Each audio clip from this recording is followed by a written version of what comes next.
Alright guys, mayroon tayong reaction video dito kay Karob Trip. Nasawi ang isang estudyante sa Antipolo, Rizal matapos umanong sampalin ng kanyang guro. Dito yan sa Antipolo nangyari. At ngayon ay insidenteng inimbestigahan na ng grade 5 student patay matapos umanong sampalin ng guro. At panoorin po natin ang buong detalye. And other further ado, let's watch this guys. Pero una narito ay nakapaghain na ng reklamo ang mga magulang na binatilyo hinggil sa sinapit ng Alan, ano na ang latest sa isinasagawang investigasyon sa pagkamatay nitong grade 5 student dyan sa Antipolo? Tanging ang resulta na lamang ng autopsy at maging ng medical legal ang hinihintay ng Antipolo City Police Station para sa magpapalakas ng ebidensya na namatay sa sampal ang grade 5 student ng Peña Francia Elementary School dito yan sa Antipolo City. Pero una narito ay nakapaghain na ng reklamo ang mga magulang na binatilyo hinggil sa sinapit ng bata. Nasawi ang 14 na taong gulang na estudyante nitong Lunes ng umaga. Sa investigasyon, Police, Setyembre 20 nangyari ang pananampal sa grade 5 student matapos sitahin umano ng kanyang Filipino subject teacher dahil sa pag-iingay. Nakapasok pa ng ilang araw ang binatilyo pero may iniinda na itong pananakit ng ulo at tenga. Dinala sa Amang Rodriguez Medical Center ang biktima at nakomatos ito na hanggang sa hindi na makarecover at binawian ng buhay.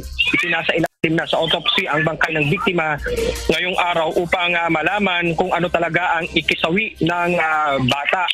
Narito at pakinggan natin ang naging pahayag ni Police Lieutenant Colonel Ryan Manundo, ang Chief of Police ng Antipolo City Police Office. RA 7610. Kasi namatay yung bata. Tapos ang kailangan lang namin hanap natin yan ay yung medical legal at yung autopsy report upang mas malakas yung ipapay natin na complaint against sa guro. Kanina nga ay nakausap din natin ang hanay naman ng Department of Education Division Office ng Antipolo kung saan sinabi ni Ginoong Kelvin Mativ, ang Child Protection Specialist ng DepEd Antipolo City, bumubuo na sila ng fact-finding investigation team na kung saan 3 hanggang 5 personalities mula sa DepEd ang kanilang kakatulungin para mag-ipon ng dokumento at magbigay ng sapat ng kaukulang investigasyon. At pagkatapos nito, saka ito dadalhin sa regional office para doon naman magsagawa ng kaukulang investigasyon sa hanay naman ng DepEd.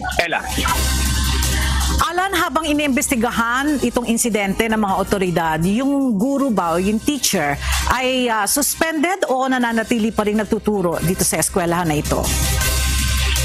Naging tikom ang bibig ng DepEd patungkol sa impormasyon na ito. Ang tanging sinasabi lang nilang ibinigay na impormasyon ay ang pagbubuo ng fact-finding investigation team. At saka kung nabuo na yung fact-finding investigation team, ay doon na naman ipapasa ang sa regional office at kung ano man ang magiging resulta doon sa mga naipon nila dokumento at mga pag-iimbestiga, saka lang susunod itong disciplinary action na gagawin ng ahensya.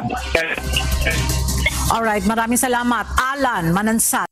Alright, ayan ang nangyari. Nasawi ang isang estudyante na pananampal ng isang guro. At peace out sa inyong lahat at antabayanan ng inyong mga anak. At maraming salamat sa inyong lahat.